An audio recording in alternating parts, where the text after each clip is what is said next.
আসসালামু আলাইকুম। আশা করি সবাই ভালো আছেন। আমিও ভালো আছি। চলুন গল্পে আসা যাক। ক্রিং ক্রিং ক্রিং। এ আকাশ, ওঠ। দেখ কে যেন কল দিছে তোরে। এই, ওঠ। উঠতেছি।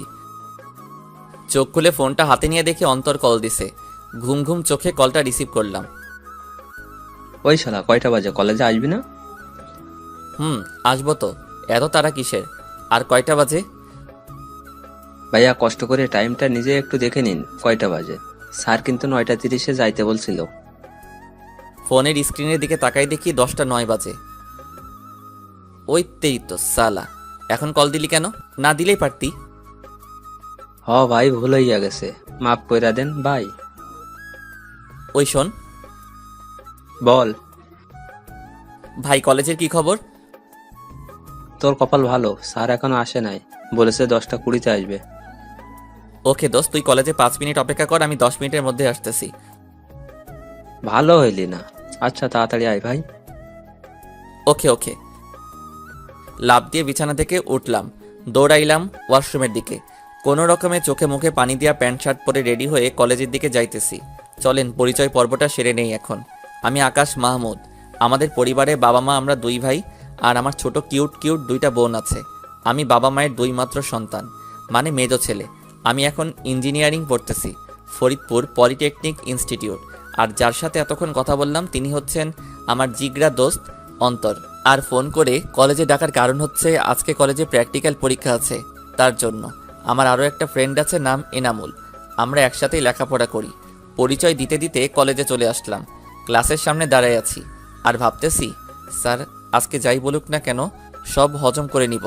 আল্লাহর নাম নিয়ে স্যারকে বললাম, স্যার আসবো? কে তুমি?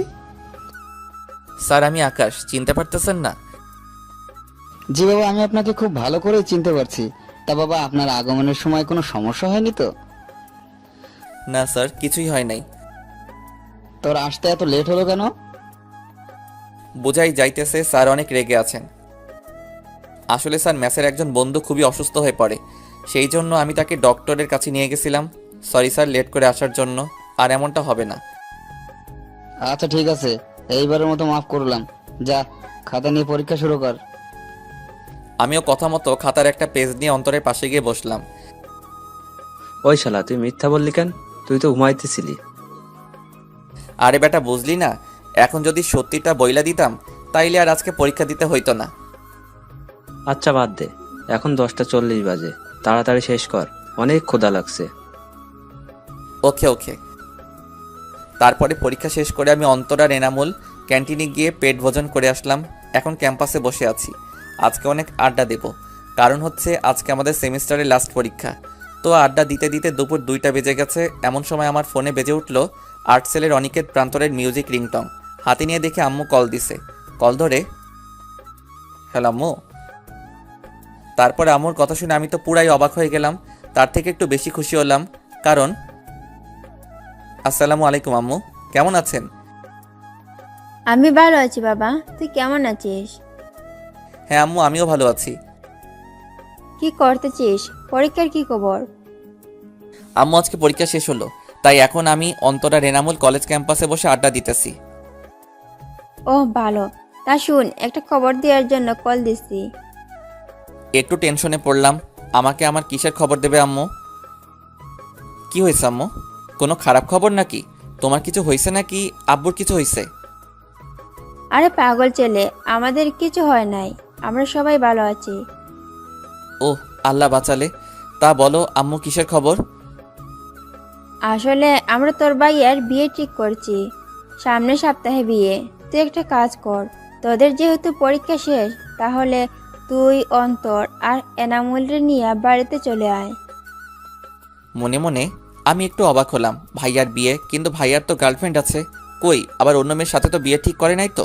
তাই সব ভেবে আম্মুকে বললাম, আম্মু ওদের না হয় নিয়ে আসলাম, কিন্তু ভাইয়ার বিয়ে কার সাথে দিয়েছ? আমার বান্ধবীর মেয়ের সাথে। আল্লাহ, আজকে ভাইয়া নিশ্চিত সুইসাইড করবে, কারণ ভাইয়া সুমি আপুকে অনেক ভালোবাসে, আর আপুও। আল্লাহ জানে এখন কি হবে। তা না হয় বুঝলাম, কিন্তু আম্মু ভাইয়া কি রাজি এই বিয়েতে? ও রাজি। ও তাহলে তো সব ঠিকই আছে। আচ্ছা আম্মু, আমরা কালকে চলে আসব। আচ্ছা ঠিক আছে, সাবধানে আসিস। আচ্ছা আম্মু, ভালো থাকো। কল কাটার পরে অন্তর আর এনামুল একসাথেই বকে উঠল, কিরে কিসের বিয়ের কথা বললি রে? আরে ভাইয়ার বিয়ের সামনের সপ্তাহে। তাই নাকি? এ তো ভালো খবর। সত্যি অনেক ভালো একটা খবর। তুই একটা ভাবি পাবি, কত মজা করবি। জানি না রে, ভাইয়া তো সুমি আপুকে ভালোবাসতো, কি জানি কি হইল। তাহলে ভাইয়া কার সাথে বিয়ে হইতেছে? আম্মুর এক বান্ধবীর মেয়ের সাথে। ও, আচ্ছা শোন, আমাদের তো সেমিস্টার শেষ হয়ে গেছে আর তোদের হাতেও কোনো কাজ নেই, তাহলে চল আমাদের বাসায়, আম্মু যেতে বলছে তোদের। সেটা না হয় বুঝলাম, কিন্তু বাসায় বলতে হবে তো। তুই ঠিকই বলছিস। আরে চাপ নিস না, আমি আছি তো। ঠিকই বলেছিস। আচ্ছা বাসায় তুই একটু বলে দে, তাহলে আর কিছু বলবে না। তুই বলে দে। আচ্ছা আচ্ছা ঠিক আছে, দে ফোন দে। তারপর ওদের বাসায় রাজি করালাম। এখন তাহলে বাসায় যাওয়া যাক নাকি? আবার সবকিছু তো রেডি করতে হবে। চল তাহলে। তাহলে বাসায় এসে একটু রেস্ট নিয়ে গোসল করে খাওয়া দাওয়া করে ব্যাগ প্যাক করে রাখলাম, সকালেই যেতে হবে। এখন একটু ফেসবুকে ঢোকা যাক, তারপর রাতে খেয়ে ঘুমিয়ে পড়লাম। সকালে ঘুম থেকে উঠে ফ্রেশ হয়ে রেডি হলাম বন্ধুদের বাসার দিকে। তার আগে একটা কল দিয়ে নেই। ক্রিং ক্রিং। কিরে কি করিস? এই তো রেডি হয়ে তোদের বাসার দিকে যাইতেছি। তোরা রেডি তো? রেডি, একটু বাকি আছে। আচ্ছা আসতেছি, তাড়াতাড়ি রেডি হয়ে নে। এনামুল কি করে? ও রেডি হয়ে বসে আছে।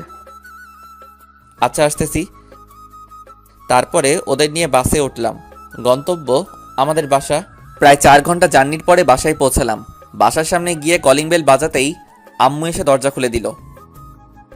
কেমন আছিস আব্বু? কেমন শুকিয়ে গেছিস? ঠিকমতো খাওয়া দাওয়া করিস না নাকি? আম্মু আমি অনেক ভালো আছি, আর আমি মোটেও শুকাই নাই, বরং একটু মোটাই হয়ে গেছি। আচ্ছা আম্মু তুমি কেমন আছো? আমিও ভালো আছি। আচ্ছা দরজায় দাঁড়িয়ে কথা বলবি নাকি ভেতরে আসবি? আর তোরে না বলছিলাম তোর 2 বান্দরকেও নিয়ে আসবি? ভেতরে তো যাবই, আর আমার বান্দরগুলো আছে, ওই দেখো আসতেছে। ভাইয়ার বিয়ের কথা শুনে অনেক খুশি হয়েছে। ভালো। আসসালামু আলাইকুম আন্টি, কেমন আছেন? ওয়ালাইকুম আসসালাম। তা বাবা তোমরা কেমন আছো? হ্যাঁ আন্টি, আমরা ভালোই আছি, আর একটু বেশিই ভালো আছি, কারণ ভাইয়ার বিয়ে বলে কথা। এরই মধ্যে আমার কিউট কিউট 2টা বোন এসে আমাকে জড়িয়ে ধরে বলতেছে, ভাইয়া কেমন আছেন? এই তো ভালো আছি, তুই কেমন আছিস? আমি ভালো আছি। ওইদিকে সুরাইয়া, মানে আমার একদম ছোট বোন, সে তো আমারে জড়াই ধরে কেঁদেই দিল।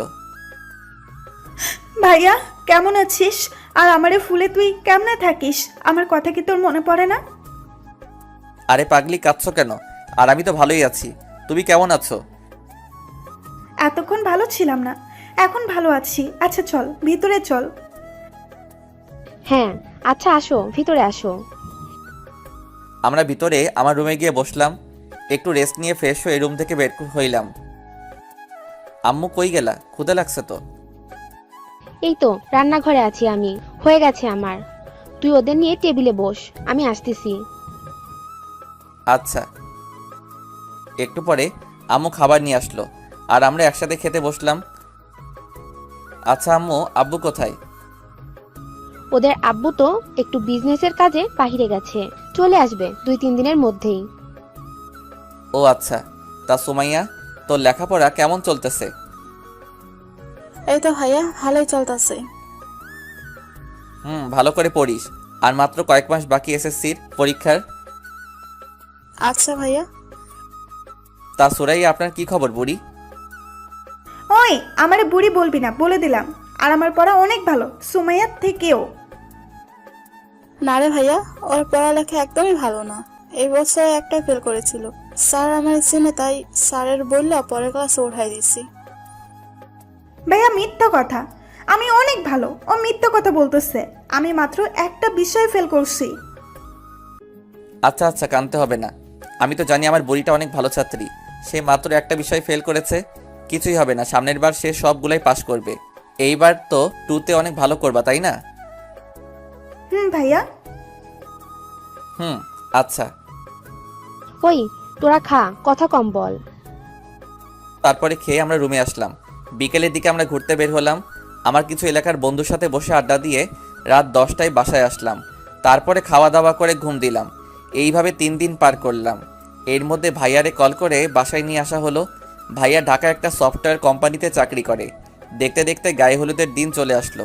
সন্ধ্যায় ভাইয়ার গায়ে হলুদের সময় একটা মেয়ের দিকে চোখ পড়ল। একটা হলুদ কালারের শাড়ি পরে আমার দিকে আসতেছে। মেয়েরে দেখে ছোট্ট করে একটু ক্রাশ খেলাম। হলুদ শাড়িতে যা লাগছে না, মনে হচ্ছে প্রথম দেখাতেই ভালোবেসে ফেললাম। আমার সামনে এসে সোজা আমার মুখে হলুদ মাখাই দিল। আমিও কম যাই কিসে, আমিও হলুদ নিয়ে ওরে দিলাম মাখিয়ে, আবার আমারে দিল। এবার আমি দিয়ে দৌড় দিলাম। এসে সুমাইয়ার পেছনে দিয়ে যাইতেছিলাম। সুমাইয়া এসে সামনে এসে দাঁড়াইলো। সুমাইয়াও হলুদ মাখিয়ে দিল। তখনই ওই মেয়েটা আমার সামনে চলে আসছে।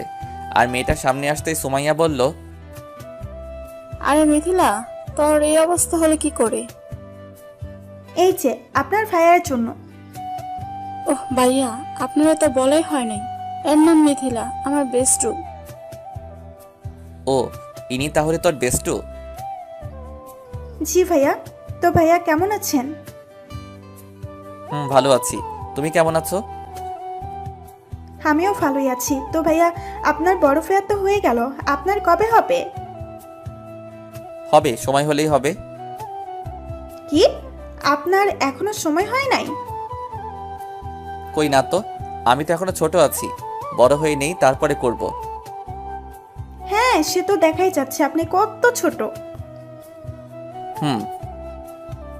দেখতে দেখতে গায়ে হলুদের পর্ব শেষ হলো। রাত 10টায় আমি, ভাইয়া আর আমার 2 বান্দর মিলে ছাদে গেলাম গল্প করার জন্য। ছাদে চেয়ারে কিছুক্ষণ নীরবতা পালন করলাম। একটু পরে ভাইয়া বলতে শুরু করলো, আকাশ ভাই, আমারে বাঁচা, আমি এই বিয়ে করতেই পারবো না। তুই তো সুমির বিষয়ে জানিস, ওরে ছাড়া আমি বাঁচতেই পারবো না। তুই কিছু একটা কর ভাই। ভাইয়া আমারে বলতেছো কেন? আম্মুকে বলতে পারো নাই কেন? ভয় বলতে পারে নাই। প্লিজ ভাই, তুই কিছু একটা কর, আমারে বাঁচা।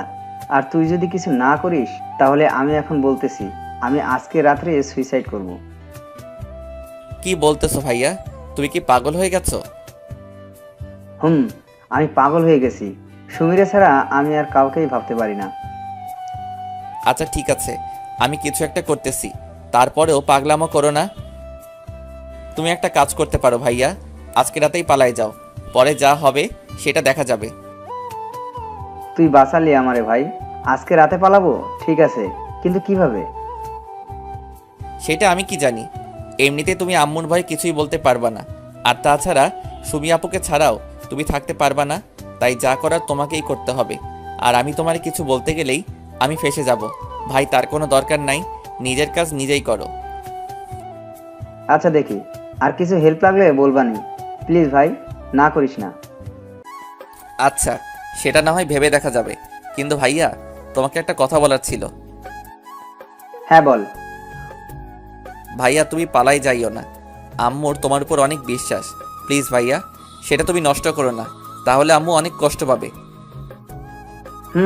তুই যা বলতেছিস তা সবই সত্যি, কিন্তু এটাও সত্যি যে আমি সুমিকে ছাড়া বাঁচতে পারবো কিনা জানি না, তবে অনেক কষ্ট হবে, আর আমাকে এই কষ্ট সারা জীবন বয়ে বেড়াতে হবে। আচ্ছা তুই কি চাস আমি সারা জীবন এভাবেই কষ্টে থাকি? বেটা ইমোশনাল কথা বলা শুরু করছে। না ভাইয়া, আমি তো কখনোই চাই না, কিন্তু ভাইয়া আমাদের একটু সুখের জন্য কি আব্বু আম্মুরে কষ্ট দেওয়া ঠিক হবে? তা হয়তো ঠিক হচ্ছে না, কিন্তু আমি এখন কি করব তুই বলে দে ভাই। আমি বলি কি ভাইয়া, তুমি আম্মুরে একবার বলেই দেখো আম্মু কি বলে। আমি বলছিলাম, কিন্তু আম্মু কোনোভাবে সুমিকে মেনে নিবে না। বলছে আম্মু নাকি আন্টিকে কথা দিয়ে ফেলেছে, এখন সে না করতে পারবে না, তাই আমাকে নাকি সুমিকে ভুলে যেতে হবে। আচ্ছা ভাইয়া, শান্ত হও আর আম্মুর কথা মেনে নাও, এতে তোমারই ভালো হবে আর আম্মু খুশি হবে। দেখছি কি করা যায়। তবে একটা কথা সত্যি, আমি সুমিকে কোনো দিনই ভুলতে পারবো না। বিয়ে যদিও এই মেয়ের সাথে হয়ে যায়, তারপরেও আমি সুমিকে ভুলতে পারবো না। আচ্ছা দেখো, তোমার যা ভালো মনে হয় করো, আমার ঘুম আসছে, আমি গেলাম। আচ্ছা যা, আমি যাব একটু পরেই। আচ্ছা, গুড নাইট। তারপরে চলে আসলাম রুমে। রাত বাজে 12টা। একটু ঘুমেও ধরেছে বটে, তারপরেও ফেবুতে ঢুকে আপনাদের জন্য গল্প লিখতে বসলাম। গল্প লিখতে লিখতে 2টা বেজে গেছে। তারপরে ঘুমাই গেলাম। সকালে কারো চিল্লাচিল্লিতে ঘুমটা ভেঙে গেল। দরজা খুলে বাহিরে আসলাম, দেখি আমুর মুখটা কালো হয়ে আছে। কিছুই বুঝতেছি না কি হয়েছে, সবারই একই অবস্থা। সুমাইয়ারে ডাক দিলাম, কি রে, কি হয়েছে রে? সবাই এমন করে আছে কেন? আর আম্মুর কি হয়েছে?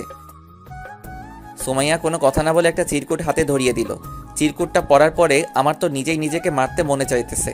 তাতে লেখা ছিল, প্রিয় আম্মু, প্রথমে ক্ষমা চেয়ে নিচ্ছি। চিঠিটা লেখার কারণ হচ্ছে, আম্মু তুমি তো জানোই আমি সুমিকে ভালোবাসি। আমি ওরে ছাড়া কিছুই ভাবতে পারি না। রাত্রে যখন ঘুমাতে গেলাম তখন আমার মনে হচ্ছিল আমি আমার জীবনের অনেক বড় কিছু একটা হারিয়ে ফেলতে চাইতেছি। তুমিই বলো, যাকে এতটা ভালোবাসি তাকে ছাড়া সারাটা জীবন থাকবো কিভাবে? তাই তোমাদের সবাইকে কষ্ট দিয়ে আমি চলে যাচ্ছি। প্লিজ আম্মু, আমাকে ক্ষমা করে দিও। ইদি তোমার অবাধ্য ছেলে পারভেজ। আমি চিঠিটা পড়ার পরে নিজেকে নিজেই গালি দিতে মনে চাইতেছে। শালার, কালকে যদি আমি ভাইয়াকে মজা করে না বলতাম পালিয়ে যাওয়ার কথা, তাহলে আর আজকে এই দিন দেখতে হইতো না। এখন কি করি আমি? আম্মু যদি জানতে পারে যে এই কাজের জন্য আমি দায়ী, তাহলে আমার জীবন শেষ। আল্লাহ আমারে রক্ষা করো। এর মধ্যে আন্টির বাসায় বলে দেওয়া হয়েছে যে ভাইয়া পালাইছে। ওইদিকে তো আম্মুকে আন্টি সেই রকম ঝাড়তেছে। একটু পরে আম্মুকে দেখলাম উঠে রুমের দিকে গেল। আমি আর এখন কি করব, তাই অন্তর আর এনামুল্লের নিয়ে ছাদে গেলাম ব্রাশ করতে করতে। আর তখনই সুমাইয়া পেছন পেছন বলতেছে আম্মু নাকি আমারে তার সাথে দেখা করতে বলতেছে। আল্লাহ, এখন আমি কি করি? তাহলে কি ভাইয়ার পালানোর কথা আম্মু জেনে গেল নাকি? আজকে তাহলে আমি শেষ। আল্লাহ, এবারের মতো আমারে বাঁচাই দাও। আর কোনোদিন কারোর উপকার করব না। ভয়ে ভয়ে আম্মুর রুমের সামনে গিয়ে আম্মুকে ডাক দিলাম, আম্মু আসবো? আমাকে ডাকছিলে নাকি? আর কথা আছে। আল্লাহ বাঁচাও। হ্যাঁ আম্মু, বলো কি বলবে? আমি একটা ডিসিশন নিছি, আশা করি তুমি আমার কথা একমত হবে। যাক, আল্লাহ বাঁচাইলা। তাহলে মনে হয় ভাইয়ার ব্যাপারটা জানে না। হ্যাঁ অবশ্যই আম্মু, তুমি যা বলবে তার সাথেই আমি একমত। আগে আমার মাথা ছুঁয়ে কথা দে যে আমি যাই বলবো তুই রাখবি। আম্মু এরকম করে বলতেছো কেন? আচ্ছা বলো তুমি, আমি রাখবো। না, তুই আগে আমার মাথা ছুঁয়ে কথা দে। আচ্ছা, এই ধরলাম। এখন বলো আম্মু, তুমি যাই বলবে আমি তাই করব। কথাটা হলো, হ্যাঁ বলো। আমি তোর সাথে নিপার বিয়ে দিতে চাই। তুই কিন্তু কথা দিছিস। আম্মুর কথাটা শোনার সাথে সাথে মনে হলো আমি মাটির ভিতরে ঢুকে যাইতেছি। আম্মু এটা কি বললো? এটা কিভাবে সম্ভব? আমার মুখ দিয়ে একটা কথা বলার মতো শক্তি নাই। কি ভাবছিলাম আর কি হয়ে গেল? কিরে, কিছু বলিস না কেন? আমার কথাটা রাখবি তো? আমাকে তোর আন্টির সামনে মুখটা রাখবি তো? তোর ভাইয়া চলে যাওয়ার কথা শুনে তোর আন্টি আমাকে অনেক কথা শোনাইছে। আর আজকে যদি এই বিয়েটা না হয়, তাহলে আমার আর বেঁচে থাকা আর না থাকা সমান কথা হবে। এখন তুই দেখ কি করবি তুই। আম্মুর মুখে মরার কথাটা শুনে নিজের চোখের পানি আর ধরে রাখতে পারলাম না। আম্মু তুমি যা বলবে তাই হবে, তবুও প্লিজ তুমি এইসব কথা আর বইলো না। আমি বিয়ে করব। আমাকে বাঁচালি বাবা। আজকে এই বিয়েটা না হলে হয়তো তোর আন্টির কাছে আমি সারা জীবনের জন্য অপরাধী হয়ে থাকতাম। আচ্ছা আম্মু ঠিক আছে, তুমি যা বলবে তাই করব আমি। আমার জন্য তোমাকে কারোর কাছে ছোট হতে হবে না। তারপরে আম্মু বলল, যা বাবা, রুমে যা আর রেডি হয়ে নে। একটু পরে আবার বউ আনার জন্য বের হতে হবে। তুই এখন রেডি হয়ে নে। আচ্ছা আম্মু। রুমে চলে আসলাম মুখটা কালো করে। এনামুল জিজ্ঞেস করলো, কি রে, কি হইছে রে? কি হইছে বলবি তো? আরে কি হয়েছে বলবি তো নাকি? না বললে জানবো কিভাবে? বল কি হয়েছে? দোস্ত আমি শেষ হয়ে গেলাম রে। কেন, কি হইছে খুলে বল তো। দোস্ত আম্মু বিয়ে ঠিক করছে আমার। একটু পরে নাকি আমার বিয়ে। কি রে, কি বলিস? কেমনে কি হইলো? আর এটা তো অনেক ভালো খবর আর অনেক খুশির খবর। শালা মজা নিতাছোস তাই না? আমি মরতেছি আমার জ্বালায়। দোস্ত তুই একটু শান্ত হ আর বল কি হইছে, কেমনে কি হইছে। দোস্ত আজকে রাতে নাকি ভাইয়া পলাইছে আর আন্টি আম্মুরে অনেক কথা শোনাই দিছে। আম্মু অনেক কান্না করছে। তারপরে জানি না কি কথা হইছে আম্মুর সাথে। একটু পরে আম্মু আমার রুমে ডেকে বলতেছে আজকে নাকি আমার বিয়ে। যেই মেয়ের সাথে ভাইয়ার বিয়ে হওয়ার কথা ছিল ওই মেয়ের সাথেই নাকি আমার বিয়ে হবে। আম্মু বলতেছে আমি যদি বিয়েটা না করি তাহলে আম্মুর সম্মানটা নষ্ট হয়ে যাবে। আমারে মরার হুমকি দিছে। আরে বেটা, এই ব্যাপার তাহলে? আরে এইটা কোনো ব্যাপার হলো? আর আন্টি যা করছে ঠিকই তো করছে, তার সম্মান বাঁচানোর জন্য যা করা দরকার ছিল তাই করেছে। দোস্ত আমি কিছুই জানি না, তবে বিয়েটা তো আমার করতেই হবে। দোষ জাস্ট চিল। আর এই দেখ, তোর কপালটা কত ভালো, ভাই আর বিয়ে খাইতে আসছিস আর নিজেই এখন ভাবির বিয়ে করতেছিস। এনামুল ওরে কিন্তু চুপ থাকতে বল, ওরে লাথি মেরে ভবিষ্যৎ সন্তানের বাবা ডাক শোনা বন্ধ করে দিব। আরে আরে চেতিস না তুই। আর এখন তুই চল, রেডি করে দেই তোকে। আচ্ছা ঠিক আছে। তারপর আমি ফ্রেশ হয়ে গোসল করে আসলাম। ওরা আমায় ভাইয়ার জন্য কেনা শেরওয়ানি পরিয়ে রেডি করে দিল। পরেই বের হব। আব্বু আম্মুকে সালাম করে বের হয়ে গাড়িতে বসলাম। অন্তর এনামুলও আমার সাথেই বসছে। ওরা কথা বলতেছে আর আমার রাগ তুলতেছে। কিছুক্ষণ পরে আমরা বিয়ে বাড়ির সামনে চলে গেলাম। গাড়ি থামালো, ওরা সবাই নেমে গেছে। আমি একাই গাড়িতে বসে আছি। কিছুক্ষণ পরে আমাকে গাড়িতে নামিয়ে গেটের সামনে নিয়ে যাওয়া হলো। ওইখানে গিয়ে ধরলো কয়েকটা মেয়ে ঘিরে, বলতেছে টাকা চাই, টাকা না দিলে নাকি ভিতরে দেওয়া হবে না। কি আর করার, নিজের সম্মান বাঁচাতে পকেট থেকে 10 টাকার একটা নোট বের করে এনামুল রে দিতে বললাম। এনামুল টাকা দিতেই মেয়েগুলো পুরাই খেপে গেল। জামাই মানুষ এত কিপটা হয় জানতাম না। আজকাল কেউ 10 টাকা ভিক্ষাও দেয় না। গেল মেজাজটা 44 হয়ে। আমিও বলে দিলাম, এইখানে তাহলে কিসের জন্য দাঁড়াইছেন? আমি তো ভাবছিলাম এইটার জন্যই দাঁড়াইছেন, তাই তো 10 টাকা দিলাম। অমনি এনামুল আর অন্তর আমার মুখ চেপে ধরলো আর বলতেছে, ওই বেটা, কি বলতেছিস সেইগুলা? চুপ করে থাক, মান সম্মান শেষ করিস না ভাই। আচ্ছা, আপনারা কত টাকা চান? বেশি না, 10,000 দিলেই হবে। মগের মূল্য পেয়েছেন নাকি? 10,000 টাকায় কয়টা শূন্য হয় জানেন সেটা? ওই মিস্টার, 10,000 টাকার 1 টাকা কম হলেও কিন্তু বউ নিতে দেব না। আচ্ছা, কিছুটা তো কনসিডার করেন। আচ্ছা ঠিক আছে, 9,990 দেন। কি বলতেছে? মাত্র 10 টাকা কমালেন? 10 টাকা তো কেউ ভিক্ষাও দেয় না। তাহলেই বুঝুন 10 টাকা আমাদের কিভাবে দিতে গেলেন। আচ্ছা সরি বলতেছি, এইবার কিছু তো কমান। তারপরে অনেক দরদাম করে 5,000-এ ফিক্সড করলো, কিন্তু একটা শর্ত দিছে, সেটা মানতে হবে। আর অন্তত শালায়ও বোকার মতো রাজি হয়ে গেল কিছু না শুনেই। তারপরে বলল, সত্য সেরকম বেশি কিছুই না, জাস্ট একটা গেম হবে। ও এই ব্যাপার? আচ্ছা আগে বলেন তো দেখি, কি গেম? এই যে দেখতেছেন শরবতের গ্লাসগুলো, এখান থেকে 1 গ্লাস শরবত নিয়ে একেবারেই খেতে হবে জামাইয়ের। আমরা খেলে হবে না? না, জামাই প্রথমে আমার সাথে যা, তার জন্য জামাইকে এই গেমটা খেলতে হবে। কি আর করার, গেম তো খেলতেই হবে। তবে এর মধ্যে কিছু সন্দেহের গন্ধ পাচ্ছি। দেখে শুনে ভালো এটা গ্লাস নিলাম আর একদমই খেয়ে নিলাম। একটু পরে বুঝতে পারলাম এটা মরিচের শরবত ছিল। আমার নাক কান দিয়ে গরম বের হইতেছে, চোখটা লাল হয়ে গেছে, কিন্তু কাউকে বুঝতে দিতেছি না। কি জামাই বাবু, কেমন লাগলো শরবতটা? হ্যাঁ খুব ভালো, কিন্তু মিষ্টিটা একটু বেশি হয়ে গেছিল। কিরে, শরবতগুলো চেঞ্জ হলো কিভাবে? কই সবগুলা?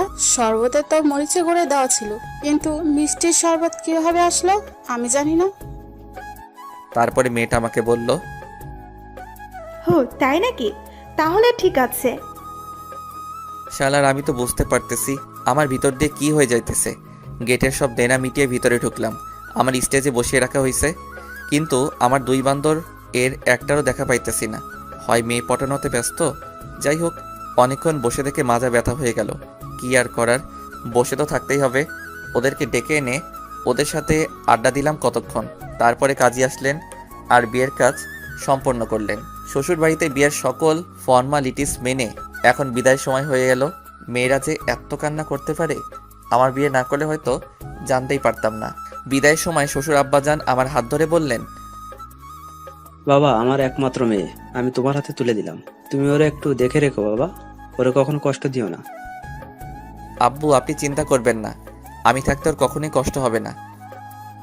বাবা, তুমি তো জানোই বিয়েটা কেমন করে হয়ে গেল। নেহাত তোমার আম্মু আমাদের এত বড় অসম্মানের হাত থেকে বাঁচিয়েছেন। আর বিয়েটা যেমন করেই হোক বাবা, এখন তোমরা স্বামী স্ত্রী, ওকে তুমি মেনে নিবে, আর ওরে কষ্ট দিও না। আচ্ছা আব্বু। এবার আসলেন শাশুড়ি। বাবা, আমার মেয়ে একটু রাগী, কিন্তু ওর মনটা অনেক ভালো। বাবা, আমার মেয়েরে তুমি কখনো কষ্ট দিও না। আচ্ছা আম্মু। তারপরে তাদেরকে সালাম করে গাড়িতে গিয়ে বসলাম। বউও তাদেরকে জড়িয়ে ধরে অনেক কান্না করলো। তারপরে গাড়িতে আমার পাশে এসে বসলো, কিন্তু অনেকটা দূরে সরে বসলো। যাই হোক, বউ নিয়ে বাড়িতে চলে আসলাম। সবাই দেখি দরজার সামনে দাঁড়ায় আছে, হয়তো বউ বরণ করে ঘরে নিবে বলে। তো বউ নিয়ে বাড়ির দরজার সামনে গেলাম। এ কি, সবাই তো দেখি বউ নিয়ে ব্যস্ত, আমার কোনো নামগন্ধ নাই এখানে। তোর কি বিয়েই করলাম, এখন নিজের দাম কমে গেল। যাই হোক, বরণ করা শেষ করে বউকে নিয়ে আমার রুমে গেল। আমি আর কি করব, অদম। আকাশ ছাদে গিয়ে উপরের আকাশ পানে চেয়ে আছে। কিছুক্ষণ পরে হারামিগুলো আসলো, আর এসেই, দোস্ত কেমন আছিস? মজা নিতেছিস? দোস্ত দেখ, আজকে তুই ভাবি বিয়ে করে ফেললি। শালা ঠিক করে বল, তোর ভাবি বিয়ে করছি নাকি আমার ভাবি? ওই হলো একই কথা, তুই আমার ভাবিরেও বিয়ে করছিস, আবার আমার ভাবিরেও বিয়ে করছিস। এনামুল দোস্ত, ওরে চুপ করতে বল, আমি কিন্তু ওরে ছাদ থেকে ফেলে দিব। দোস্ত, চেতিস না তুই, ও তো আর খারাপ কিছুই বলে নাই, সত্যি কথাই তো বলতেছে। এনামুল্লাহ শালা, তুইও ওর হয়ে কথা বলতেছিস? আচ্ছা আচ্ছা ঠিক আছে দোস্ত, যা হার হয়ে গেছে, এখন আর এসব ভেবে কোনো লাভ নাই। হুম। দোস্ত টিট দিবি না? হ, তোরে অনেক বড় করে ট্রিট দিব। একবার কলেজে যাইয়া নেই, অনেক বড় একটা ট্রিট দিব। আচ্ছা আচ্ছা দোস্ত, তোর টিট দিয়া লাগবো না।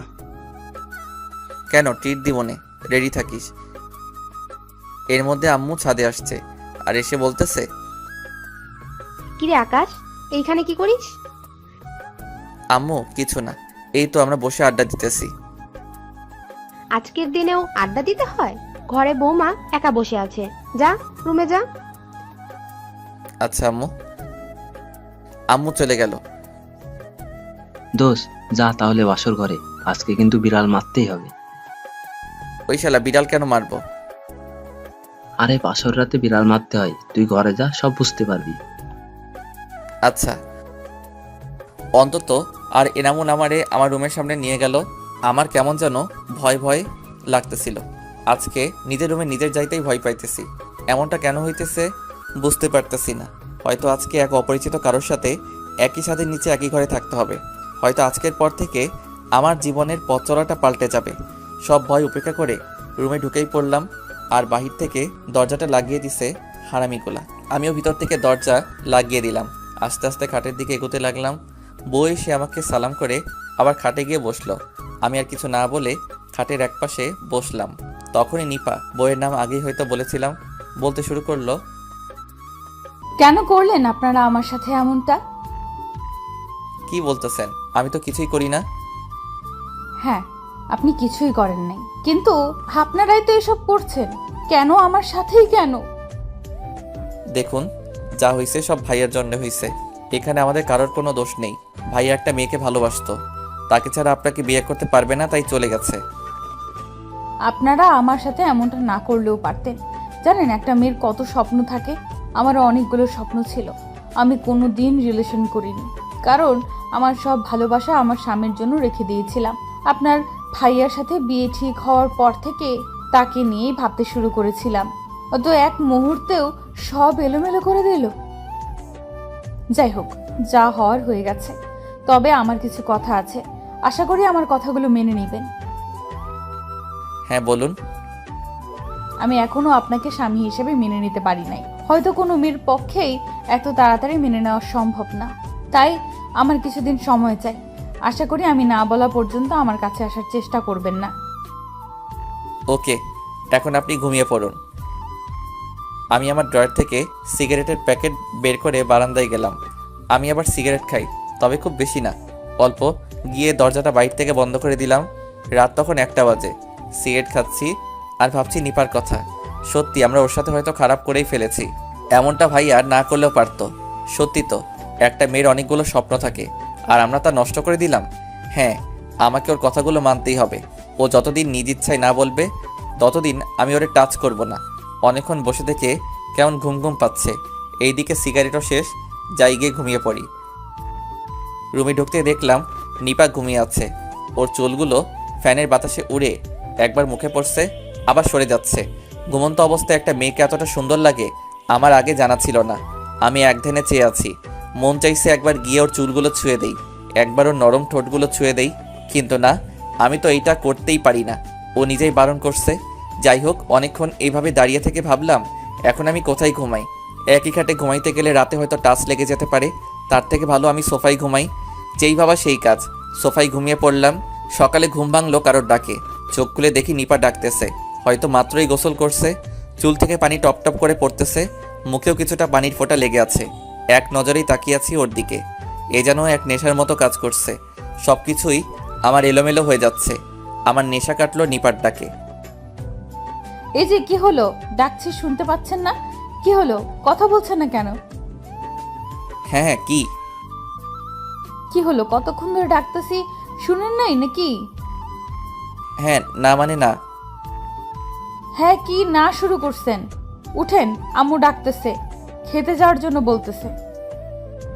ও হ্যাঁ, আচ্ছা আপনি নিচে যান, আমি ফ্রেশ হয়ে আসতেছি। আচ্ছা। আমি চলে গেলাম ওয়াশরুমে। ফ্রেশ হচ্ছি আর ভাবতেছি কি আছে ওর মাঝে। যখনই দেখাই কেমন যেন হয়ে যায় আমি। ফ্রেশ হয়ে বের হয়ে দেখি নিপা দাঁড়িয়ে আছে। আমি বললাম, কি হলো, আপনি নিচে যান নাই? না, ভাবলাম একসাথেই যাই। আমি আগে গেলে আবার কি না কি ভাববে। আচ্ছা ঠিক আছে, আপনি দাঁড়ান, আমার হয়ে গেছে। তারপরে বের হলাম দুইজনে, গিয়ে টেবিলে বসলাম। আমার পাশে নিপা বসলো। তারপরে খাওয়া দাওয়া শেষ করে রুমে চলে আসলাম। একটু পরে নিপাও চলে আসলো আর এসেই বলতেছে, এই শুনুন, আজকে আমাদের বাসায় যেতে হবে, বিকেলে রেডি হয়ে থাকবেন। কেন আপনাদের বাসায় যেতে হবে কেন? বিয়ের পরে সবারই যেতে হয়। আচ্ছা ঠিক আছে। তারপরে দুপুরে খেয়ে দিয়ে বন্ধুদের নিয়ে একটু ঘুরতে বের হলাম। আর সারাটা সময় আমারে জ্বালাই খাইছে। সন্ধ্যার একটু আগে আম্মু কল দিল। হ্যালো আম্মু। ওই হারামজাদা, কই তুই? আম্মু আমি তো একটু মাঠের দিকে। কেন, কি হয়েছে?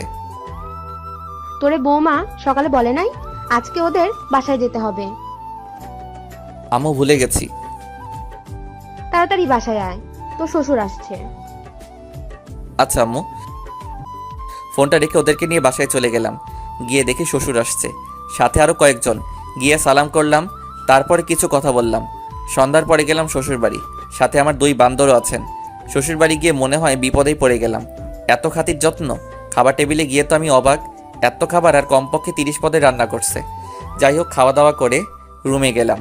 আমাকে নিপার রুমে থাকতে দেওয়া হয়েছে। বউ বলে কথা, বউয়ের সাথেই তো থাকতে দিবে। রাতে ঘুমাইতে গিয়ে বাঁধলো আরেক সমস্যা, ওর রুমে সোফা নেই। আমি এখন কোথায় ঘুমাবো? কি হলো, ঘুমাবেন না? হ্যাঁ ঘুমাবো তো, কিন্তু আপনার রুমে সোফা নেই, ঘুমাবো কোথায়? থাক, সোফা খুঁজতে হবে না, আপনি খাটেই ঘুমান, সমস্যা নেই। আর নিজে ঠিক থাকলেই সব ঠিক। আচ্ছা। ঘুমাইতে গেলাম, মাঝে একটা কোলবালিশ দিয়ে ঘুমাইলাম। সকালে ঘুম থেকে উঠে তো আমি পুরাই অবাক। চোখ খুলতে দেখি নিপা আমাকে জড়িয়ে ধরে আছে। ঘুমন্ত অবস্থায় নিপাকে ঘুমপড়ির মতো লাগতেছে। আমি মুগ্ধ নয়নে দেখছি, কি অপরূপ সৌন্দর্য। কতক্ষণ তাকিয়েছিলাম জানি না। একটু পরে মনে হলো নিপা নড়ে চড়ে উঠছে। নিপা চোখ খুলতেই আমাকে ওর দিকে তাকিয়ে থাকতে দেখে কিছুটা লজ্জায় পড়ে গেল। সরি, আমি আসলে বুঝতে পারিনি। It's okay. তারপরে ফ্রেশ হতে গেলাম। ফ্রেশ হয়ে এসে রুমে বসে আছি। এমন সময় নিপা আসলো রুমে আর বলল খেতে ডাকে আম্মু। আমিও চলে গেলাম খেতে। খাওয়া দাওয়া করে আবার রুমে চলে আসলাম। একটু পরে কিছু শালিকা আসলো, রুমে এসেই বলতেছে, কি দুলা ভাই, রাত কেমন কাটলো আমাদের আপুর সাথে? আরে সেটা দুলাভাইকে দেখেই বোঝা যাচ্ছে, রাতটা ফাটাফাটি কাটছে। কি দুলাভাই, ঠিক বললাম তো? হ্যাঁ একদম ঠিক বলছো। তার দুলা ভাই শুধু আপুকে নিয়ে থাকবেন? আমাদেরকে কি একটু সময় দিবেন না? হ্যাঁ কেন নয়, আমার এত সুন্দর সুন্দর শালিকারা আছে আর আমি তাদের সময় দিব না? এটা কি হয়? এই তো আমার দুলাভাইয়ের মতো কথা। তাহলে আজকে আমাদের ঘুরে নিয়ে যাবেন? আচ্ছা নিয়ে যাব, কিন্তু আমি তো এখানে কোথাও ঠিক মতো চিনি না। আরে দুলা ভাই, আপনার চিন্তা হবে না, আমরা আছি তো। আপনি শুধু আমাদের সাথে যাবেন। আচ্ছা। এর মধ্যেই নিপা চলে এলো রুমে, আর এসেই ওদেরকে পাঠিয়ে দিল রুম থেকে। এই যে মিস্টার। আকাশ?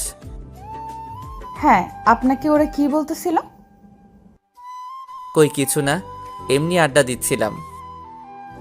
আমি কিছু শুনেছি, সো মিথ্যা বলবেন না। আরে ওরা বলতেছিল আজকে ঘুরতে যাবে, তাই আমাকে নিয়ে যাবে। ও, তা আপনি কি বললেন? আমি আর কি বলবো, এত সুন্দর সুন্দর শালিকারা আমাকে ধরছে, আমি কি না করতে পারি? ও ভালো। নিপা আর কিছু না বলে রুম থেকে চলে গেল। বিকালে শালিকাদের নিয়ে ঘুরতে গেলাম। অনেক ঘুরে সন্ধ্যায় বাসায় ফিরলাম। রাতে খেয়ে ঘুমিয়ে পড়লাম। সকালে উঠে ফ্রেশ হয়ে নাস্তা করে সবার থেকে বিদায় নিয়ে বাসায় চলে আসলাম। এইভাবেই চলে গেল বেশ কয়েকদিন। এরই মধ্যে আমাদের কলেজ খুলে গেল, কিন্তু আমি একটা বিষয় এখনও জানতাম না, আর তা হলো নিপাও নাকি আমাদের কলেজে পড়ে। কিন্তু কিভাবে কি? আমি তো রোজ কলেজে যাই, তাহলে ওকে আগে কখনো দেখি নাই কেন? আম্মুর কাছে বিষয়টা জিজ্ঞেস করায় বললেন ও নাকি হোস্টেলে থাকে, আর হোস্টেল থেকে বেশি বের হয় না, আর যখন বের হয় তখন বোরখা পরে বের হতো। যাই হোক, পরের দিন সকালে কলেজের উদ্দেশ্যে বের হব, এমন সময় আম্মু বললেন, আকাশ, তুই আর বৌমা যেহেতু একই কলেজে পড়িস, তাহলে তুই ওকে নিয়ে যা। এত দূরের রাস্তা, আগে তো ওর আব্বু ওকে দিয়ে আসতো, এখন তুই আছিস, তুই ওকে নিয়ে যা। কি আর করার, ওকে নিয়ে বের হলাম। সবার থেকে বিদায় নিয়ে ওকে নিয়ে বাস স্টেশনে গেলাম। টিকিট কাটলাম, দুইজন পাশাপাশি সিটে বসলাম। গন্তব্য কলেজ। ও, আপনাদের তো বলতে ভুলেই গেছি, এনামুল আর অন্তর নিপাদের বাসা থেকে এসেই চলে যায় ওদের বাসায়। কলেজে পৌঁছাতে 4 ঘন্টা লেগে গেল। এর মধ্যে নিপা বাসে ঘুমিয়ে পড়েছিল, আমার কাঁধে মাথা রেখেই ঘুমিয়েছিল। বাস থেকে নেমে একটা রিক্সা নিলাম, ওকে কলেজ গেটে নামিয়ে দিয়ে আমি আমার মেসে চলে গেলাম। অনেকদিন পরে মেসে আসলাম, রুম গোছালাম, তারপরে ফ্রেশ হয়ে হোটেল থেকে খাবার এনে রাতে খেয়ে শুয়ে পড়লাম। কিন্তু ঘুম আর আসছে না। এতদিন তো একসাথে ঘুমাতাম, মাথায় এখন শুধু নিপা। অনেক কষ্টে ঘুমালাম। সকালে ফোনের শব্দে ঘুমটা ভেঙে গেল। তাকিয়ে দেখি আননোন নাম্বার, রিসিভ করি নাই, তাই বেশ কয়েকবার রিং হচ্ছে। বিরক্ত হয়ে রিসিভ করলাম। হ্যাঁ, কে বলছেন? আর এত সকাল সকাল ফোন দিছেন কেন? আমি নিপা বলতেছি। আপনি এখনো ঘুমিয়ে আছেন? ও আপনি? না, আসলে অনেক রাত পর্যন্ত জেগেছিলাম তো, তাই উঠতে একটু দেরি হয়ে গেছে। আচ্ছা, এখন উঠে কলেজে যান, আম্মু এটা বলতেই বলেছিল। ও আচ্ছা। ধুর শালা, কই ভাবলাম বউয়ের হয়তো আমার উপর একটু মন নরম হয়েছে, তাই কল দিছে। এ তো দেখে আম্মু বলছে বলে কল দিল। ধুর, ভাল লাগে না। উঠে পড়লাম, ফ্রেশ হয়ে কলেজে চলে গেলাম। নতুন কিছু বই কিনে কয়েকটা ক্লাস করে বন্ধুদের নিয়ে মামার দোকানে গেলাম। গিয়ে সিগারেট নিলাম। সিগারেট খাচ্ছি আর আড্ডা মারছি। এমন সময় একটা মেয়ে আসলো। মামার দোকানে বোরখা পরা ছিল। আমার দিকে বেশ কয়েকবার তাকালো। ওর চোখ দেখে কেমন যেন লাগলো, মনে হচ্ছে এই চোখ আমি আগেও দেখেছি। তো যাই হোক, এত কিছু না ভেবে আবার আড্ডায় মন দিলাম। কিন্তু পরক্ষণেই আমার মাথা গরম হয়ে গেল। একটা ছেলে এসে আমার কাছে কি যেন নেওয়ার বাহানায় মেয়েটার সাথে ধাক্কা খেলো। আমি ভালো করে বুঝতে পারলাম ছেলেটা মেয়েটার সাথে অসভ্যতা করছে। কিছুই বললাম না। মেয়েটা মামার থেকে কয়েকটা খাতা আর কলম নিল। বিল দেওয়ার সময় আবার সেই ছেলেটা একই কাজ করছে বেশ কয়েকবার। এমন করে মেয়েটা রেগে আমার দিকে তাকালো আর ছেলেটাকে বলতে লাগলো, সমস্যা কি আপনার? এইভাবে অসভ্যতা করছেন কেন? অসভ্যতার কি দেখলে? আপনি আমাকে ধাক্কা দিচ্ছেন কেন? সেটা আমার ব্যাপার, তোমার কি? এইবার আমার মাথা পুরাই গরম হয়ে গেল। বন্ধুদের নিয়ে গেলাম ওর কাছে। কি হয়েছে আপু, এনি প্রবলেম? এই ছেলেটা তখন থেকে অসভ্যতা করছে। কিরে ভাই, এমন করছিস কেন? ও তোর কি হয়? সেটা কি তোকে বলতে হবে নাকি? এনামুল, অন্তর, চল একটু ওরে ওইদিকে নিয়ে চল। ওরা ছেলেটাকে ধরে নিয়ে গেল আর আমি, আচ্ছা আপু, কোনো সমস্যা নেই, আপনি যান। আর মামা, ওনার কি লাগে জলদি দিয়ে দাও। আচ্ছা মামা। দেখলাম মেয়েটা আমার দিকে কেমন ভরসার চোখে তাকালো আর বলল ধন্যবাদ, কিন্তু মেয়েটার কণ্ঠ আমার কেমন যেন পরিচিত পরিচিত লাগছিল। আমি আর কিছু না ভেবেই চলে আসলাম ছেলেটাকে বুঝাইতে। আসলে কলেজে আমাদের একটা গ্যাং আছে। গ্যাং বললে কেমন যেন শোনায়। আসলে আমরা ক্লাসের বেশ কয়েকটা বন্ধু আছি যারা সব সময় এক হয়ে কাজ করি আর সব খারাপের বিরুদ্ধে কাজ করি। আর আমার সব বন্ধুগুলো ওইখানেই স্থানীয়, তাই আমরা চলি অন্যরকম পাওয়ারে। কেউ কিছু বলতেও পারে না, সবাই অবশ্য ভালো কাজের জন্য সম্মান করে। যাই হোক, ছেলেটাকে উদুম কেলিয়ে ছেড়ে দিলাম আর বললাম নেক্সট টাইম এমন যদি দেখি তাহলে এর থেকেও বেশি থেরাপি দিব। চলে আসলাম মেসে। ফ্রেশ হয়ে খাওয়া দাওয়া করে মাত্র রেস্ট নিচ্ছি, এমন সময় নিপা কল দিল। আর কল রিসিভ করে আর কোনো কথা না বলে বলল, আপনি সিগারেট খান? আরে আমার গোপন খবরও জানলো কিভাবে? কই না তো, কে বললো আপনাকে? একদম মিথ্যা বলবেন না বলে দিলাম, সত্যি করে বলুন। দেখলাম আর লুকিয়ে লাভ নেই, হয়তো ভালো করে জেনে গেছেন। না মানে আসলে খাই, তবে মাঝে মধ্যে। আপনি আর সিগারেট খাবেন না। কেন? আমি বললাম তাই, আর এটাই খাওয়া খারাপ। আচ্ছা। দুপুরে খাইছেন? আপনি খাইছেন? হ্যাঁ। আচ্ছা রাখি। বলেই কল কেটে দিল। এই মেয়েটা এমন কেন? এভাবে চলতে লাগলো আমাদের দিন। মাঝে মাঝে নিপা কল দেয় আর আমার খোঁজ খবর নেয়, আমিও দেই, তবে খুবই কম, না দেওয়ার মতোই। এরই মধ্যে আমি ম্যাচ চেঞ্জ করে ফেলি। একা একটা ফ্ল্যাট নিছি, তাও মাত্র 2 দিন হলো। সব কিছু গুছিয়ে নিলাম 2 দিনে। পরের দিন সন্ধ্যায় নিপা কল দিল। আমি তখন ওয়াশরুমে ছিলাম, তাই কলটা ধরতে পারি নাই। তারপর 3টা কল দিয়ে থেমে গেল। আমি বের হয়ে দেখি নিপা কল দিছে। ব্যাক করলাম আর নিপা বলল, কি করছিলেন? কয়বার কল দিলাম, ধরেন নাই কেন? আসলে আমি ওয়াশরুমে ছিলাম, তাই ধরতে পারি নাই। তা এই সময় কল দিলেন? একটা সমস্যা হয়েছে, তাই কল দিলাম। কি বলেন সমস্যা মানে? আপনাকে কেউ কিছু বলছে? না, তেমন কিছু না। আসলে হোস্টেলে অন্য একটা মেয়েকে নিয়ে একটা সমস্যা হয়েছে, যার জন্য হোস্টেল সুপার হোস্টেলে কিছুদিনের জন্য বন্ধ দেওয়া হয়েছে। সমস্যা যদি সমাধান হয় তাহলে আবার খুলতে পারে। ও, তাহলে তো অনেক বড় সমস্যাই হলো। আচ্ছা, এখন কি করবেন? কিছুদিনের জন্য কি বাসা থেকে ঘুরে আসবেন? না, কলেজে অনেক ইম্পর্টেন্ট ক্লাস হচ্ছে, এমন সময়ে ক্লাস মিস দেওয়া ঠিক হবে না। ও তাও তো। আচ্ছা, এখন কি করা যায়? মনে মনে ভাবতেছি একবার আমার এইখানে থাকার কথাটা বলেই দেখি কি বলে। পরক্ষণে আবার ভাবলাম না থাক, আবার উল্টাপাল্টা কিছু মনে করে যদি, তাই আর বললাম না। কিন্তু আমাকে অবাক করে নিপা বলল, আচ্ছা একটা কথা বলতাম, যদি আপনার সমস্যা না হতো। আরে বলুন। যদি কিছু মনে না করেন তাহলে কি আমি আপনার কাছে কিছুদিনের জন্য থাকতে পারি? আরে কি বলছেন? আমার সমস্যা হবে কেন? আপনার যখন মন চাইবে আপনি তখন আসবেন। না মানে স্যার আজকে সকালে বলছিল আজকের মধ্যেই সবাই হোস্টেল খালি করতে। আমিও অন্য জায়গায় ব্যবস্থা করতে চাইছিলাম, কিন্তু পারি নাই, তাই আপনাকে কল করলাম। আপনার যদি সমস্যা না হয় তাহলে আমাকে একটু হোস্টেল থেকে নিয়ে যাবেন। আচ্ছা, আপনি টেনশন নিয়েন না, আপনি 10 মিনিট দাঁড়ান, আমি আসতেছি। তারপরে ফোন রেখে প্যান্ট শার্ট পরে 15 মিনিটের মধ্যে একটা রিক্সা নিয়ে চলে গেলাম হোস্টেলের সামনে। গিয়ে দেখি নিপা ব্যাগ নিয়ে দাঁড়িয়ে আছে হোস্টেলের সামনে। আমি রিক্সা থেকে নেমে, সরি একটু লেট হয়ে গেল।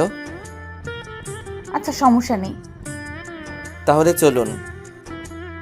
আমি ব্যাগগুলো নিয়ে রিক্সায় রাখলাম আর নিপাকেও রিক্সায় তুললাম। রিক্সায় বসে নিপা বলল, আচ্ছা আপনার কোনো সমস্যা হবে না তো? আমার আবার কি সমস্যা হবে? না মানে তারপরেও।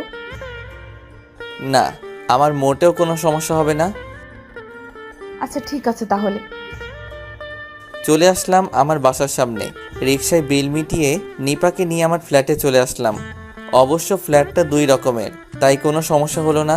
ও এক রুমে আর আমি অন্য রুমে থাকার ব্যবস্থা হলো। রাতে খাওয়ার মতো কিছুই নেই, রান্না করতে আলসেমি লাগে, তাই নিজে খুব একটা রান্না করি না, হোটেল থেকে খেয়ে আসি।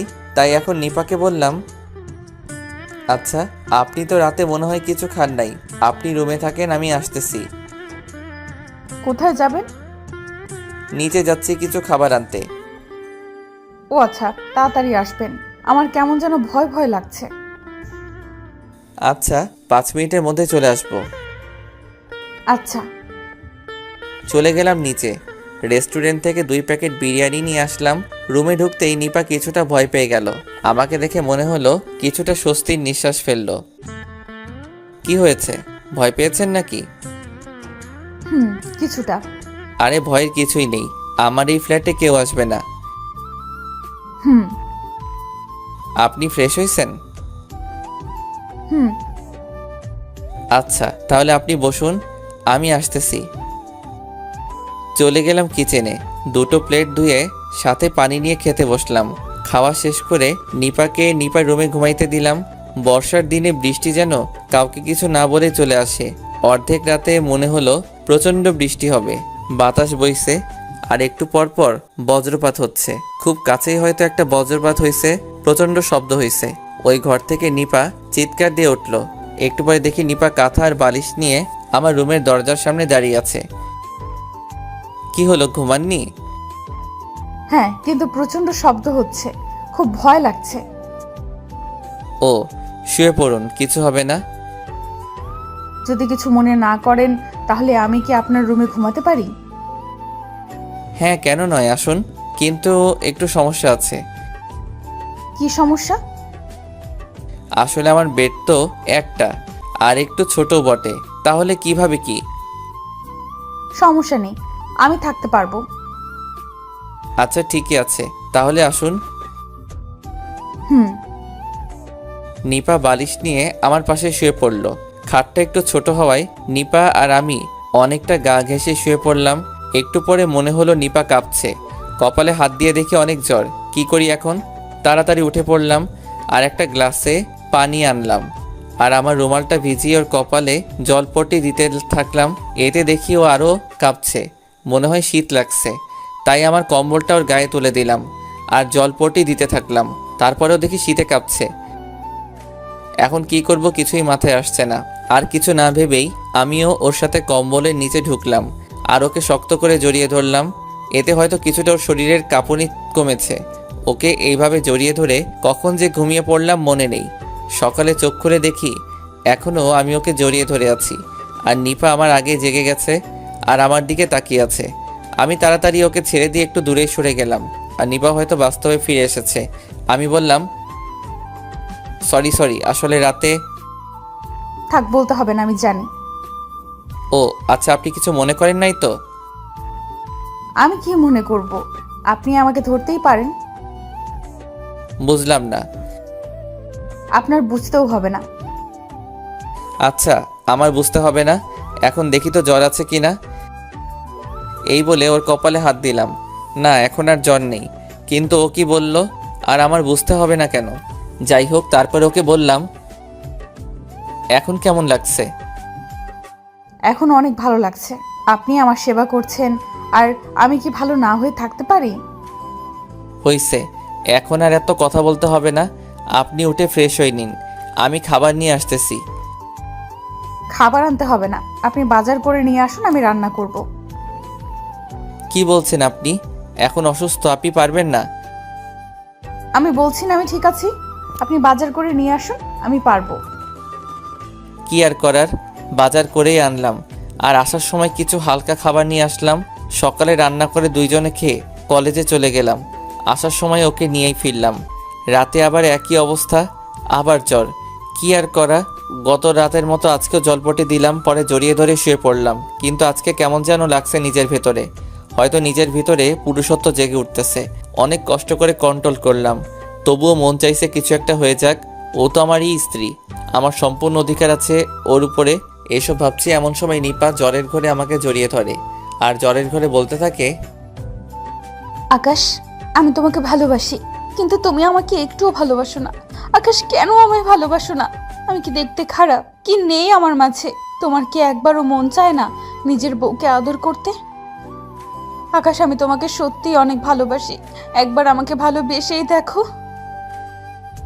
এই নিপা, কি বলছো এইসব আবল তাবল? আকাশ, আমি তোমাকে সত্যিই অনেক ভালোবাসি। প্লিজ আমাকে একটু আদর করো, একটু ভালোবাসো আমায়। এই বলে নিপা আমাকে আরো জোরে ঝাপটে ধরে আর এতটা কাছে চলে আসে যে আমি ওর হার্টবিট এর প্রতিটা ধ্বনি শুনতে পাচ্ছি। ওর ঠোঁট আমার ঠোঁটের এতটাই কাছে যে গরম নিঃশ্বাস আমার মুখে এসে পড়ছে। হঠাৎ আমার ঠোঁটে নরম কিছু একটা স্পর্শ পেলাম। বুঝতে আর বাকি রইল না এটা নিপার ঠোঁট। তারপরে ওকে সরিয়ে দেওয়ার চেষ্টা করলাম, কিন্তু ও এমনভাবে জড়িয়ে ধরে আছে যে আমি এক চুল পরিমাণ সরতে পারছি না। এইদিকে আমার ঠোঁটের সামনে কিস করেই চলেছে। নিজেকে আর আটকে রাখতে পারলাম না, আমিও রেসপন্স করতে শুরু করলাম। অনেকক্ষণ এইভাবে কিস করে যাচ্ছি, কিন্তু ও আমাকে ছাড়ছেই না। মনে হচ্ছে পাগল হয়ে যাচ্ছে আমি। এই প্রথম কোনো মেয়ের এতটা কাছে আসলাম আমি, আর এই প্রথম কাউকে কিস করলাম। ও পাগলের মতো কিস করে চলেছে, আমিও রেসপন্স দিয়ে চলেছি। এক পর্যায়ে ওর কপালে, ঘাড়ে, গলায়, ঠোঁটে কিস করতেছি। দেখি ওর নিঃশ্বাস ভারী হয়ে আসছে, ঘন ঘন নিঃশ্বাস নিচ্ছে। দুইজনেই অস্থির হয়ে গেছি। এক পর্যায়ে আমরা স্বামী স্ত্রীর মধুর মিলনে আবদ্ধ হলাম। রাতে ওকে জড়িয়ে ধরেই ঘুমিয়ে পড়লাম। সকালে ঘুমের মধ্যেই নিজের উপর ভারী কিছু অনুভব করলাম। মনে হলো কেউ আমার উপরে শুয়ে আছে।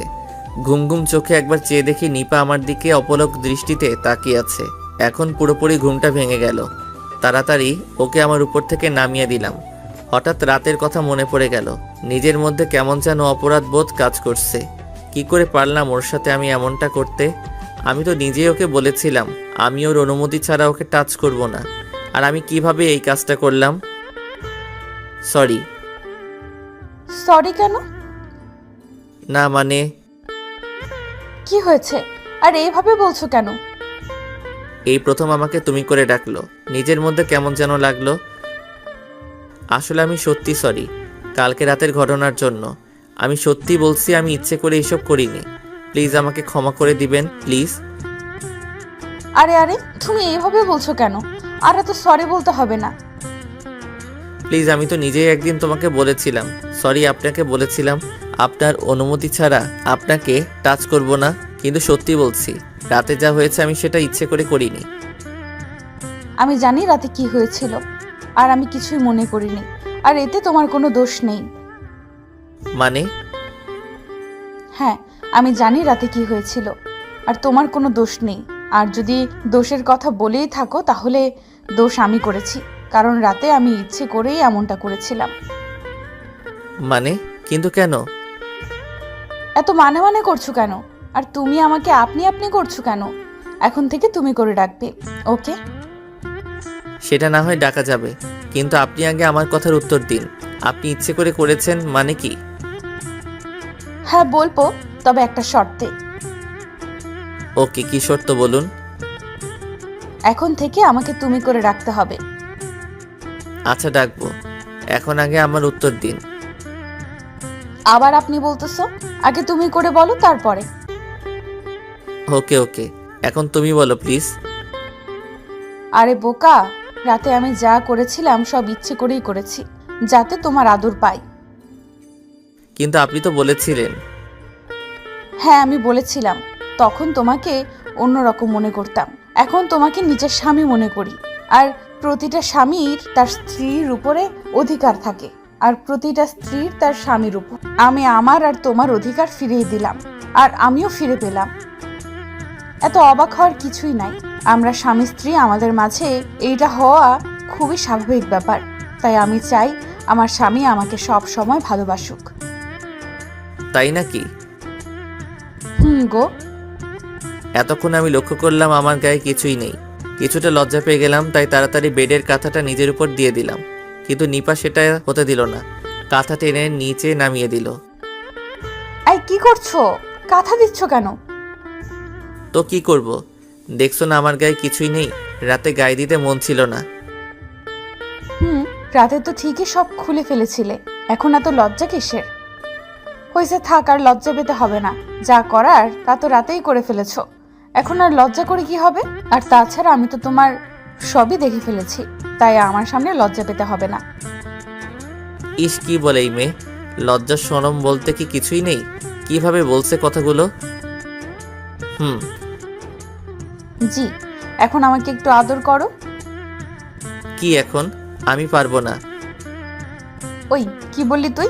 আমি এখন আদর করতে বসছি, তুই এখন করবি, নয়তো খবর আছে। ওই কি হলো? কি আর করার, ওকে কাছে টেনে ঠোঁটটা আলতো করে একটা কিস করলাম। নিপা আরও খেপে গেল আর আমাকে শক্ত করে ধরে আমাদের 4 ঠোঁট এক করে দিল। দখল করে নিল আমার ঠোঁট জোড়া। প্রায় 5 মিনিট পর ছেড়ে দিল। এখন আমরা দুজনেই হাঁপাচ্ছি। ওই এত জোরে কেউ কিস করে? যদি মরে যেতাম। অমনি আমার মুখে হাত দিয়ে আটকে দিল। আর একবার এমন কথা বলবে না। তোমার কিছু হয়ে গেলে আমি কি নিয়ে বাঁচবো? কেন? আকাশ, আমি তোমাকে অনেক ভালোবাসি। তাই নাকি? সত্যি গো, আমি তোমাকে অনেক ভালোবাসি। তোমাকে ছাড়া আর কিছুই ভাবতে পারি না। তাই নাকি? তা কবে থেকে হলো এসব, আর আমি কেন জানি না? তোমার মনে আছে একদিন দোকানে বসে তুমি আড্ডা দিচ্ছিলে, আর তখন বোরকা পরা একটা মেয়ে দোকানে আসে, আর তখন একটা ছেলে ওই মেয়েকে ডিস্টার্ব করছিল, আর তখন তুমি ছেলেটাকে অনেক মেরেছিলে। হ্যাঁ, ওয়েট ওয়েট ওয়েট, তুমি এসব কিভাবে জানলে? যেই মেয়ের জন্য ছেলেটাকে মেরেছিলে ওই মেয়েটাই আমি ছিলাম। কি, ওইটা তুমি ছিলে? ওইটা আমি ছিলাম। আর তখন একটা বিষয় আমার ভালো লাগে, আর তা হলো তুমি চেনো না জানো না, কিন্তু একটা মেয়েকে অপমানিত হতে দেখে সেই মেয়েটাকে সাহায্য করলে আর অপরাধের প্রতিবাদ করলে। আর এই বিষয়টা আমার কাছে অনেক ভালো লাগে। আর এই ছোট্ট ভালো লাগা থেকে আস্তে আস্তে ভালোবাসায় রূপান্তরিত হয়। বুঝলাম। আকাশ, আমি তোমাকে ভালোবাসি, আর তোমাকে ভালোবেসে আমি তোমাকে স্বামী হিসাবে মেনে নিয়েছি। আকাশ প্লিজ, তুমিও আমাকে মেনে নাও, আর আমাকে আমার স্বামীর পূর্ণ অধিকার দাও। দিতে পারি, তবে একটা শর্তে। কি শর্ত বলো?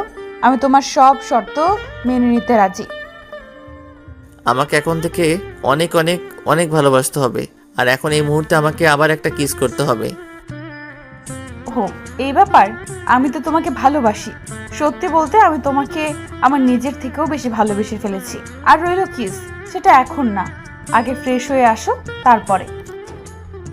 নো, এটা তো হবে না, আমার এখনই লাগবে। বললাম তো আগে। বাকিটুকু বলার আর চান্স দিলাম না, তার আগে আমাদের 4 ঠোঁট এক করে দিলাম। শুরু হয়ে গেল তাদের টম এন্ড জেরি খেলা। ভালো থাকুক তারা এবং তাদের ভালোবাসা, বেঁচে থাকুক 1000 বছর ধরে ভালোবাসার মানুষগুলো।